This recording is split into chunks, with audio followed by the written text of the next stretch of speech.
Eto na mga kabasketball, AJ Edu malabo na raw makapaglaro sa Gilas kontra sa New Zealand. Kai Sotto magiging ready kontra sa New Zealand at Hong Kong, at Ange Kwame hindi pa paglalaroin ni Coach Tim Cone.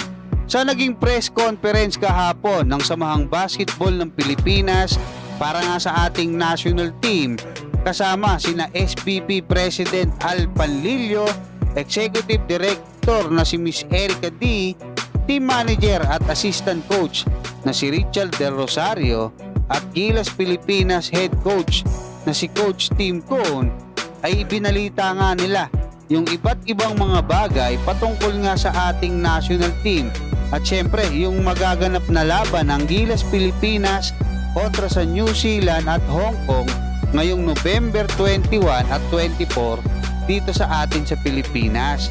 Ayon kay Coach Tim Cone ay si Justin Brownlee pa rin ang gusto niyang gamiting naturalized player kontra sa New Zealand at Hong Kong, at magiging reserve lang muna si Ange Kwame just in case na magkaroon ng problema syempre or ma-injured na wag naman sana. Eto nga si Justin Brownlee, meron tayong mahuhugot kaagad na kasama doon sa lineup ng ating Gilas Pilipinas. At kasama na rin dyan, sabi ni Coach Tim Cone, at least magagamay na ni Ange Kwame yung sistema ng Gilas Pilipinas, kasi hindi natin masabi sa future, lalo na si Benny Boatwright injured pa, no? Yung isa pa nating nilalakad na naturalized player. At patungkol naman mga kabasketball dito nga kay AJ Edu, no, ibinalita ni Richard Del Rosario na na-injured pala etong si AJ Edu doon sa huling laro niya sa Japan B-League sa Nagasaki Belka, no? Kaya talagang matindi mga kabasketball, kasi wrong timing na naman. Napakalapit na ng laban ng Gilas kontra sa New Zealand, at ayon sa reliable sources na nakausap ko mga kabasketball, malabo nang makapaglaro kontra sa New Zealand eto nga si AJ Edu, kasi nga bukod sa iniingatan ng ating national team etong si AJ Edu, especially sa mga future games, no?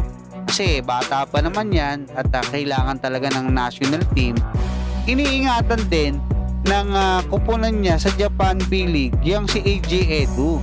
Siyempre hindi sila papayag na isabak yan nang hindi sa 100% na healthy. Diba mga kabasketball? Kasi nakakontrata sa kanila yan eh. So may mga protocols na sinasabi na kailangan obserbahan, pero most likely hindi nga makapaglalaro ulit etong si AJ Edu. Kaya nga sinalpak na sa training etong si Mason Amos at Japet Aguilar para kay AJ Edu. Si Mason Amos naman para nga kay Jamie Malonzo. Patungkol naman dito sa ating pambatong si Kai Sotto mga kabasketball, may mga phase, no, or may mga protocols na inilatag sa kanya na kailangan niyang unti-untiin para makapaglaro siya dito nga sa Gilas Pilipinas. At ayon doon sa reliable source natin mga kabasketball, magiging ready si Kai pagdating ng laban ng Gilas sa New Zealand. At ang matindi pang binanggit niya sa akin, magiging ready siya na makipagbanggaan sa mga big man ng kalaban mga kabasketball. So antabayan na natin. Hanggang dyan lang muna mga kabasketball. Maraming salamat at God bless sa inyong lahat.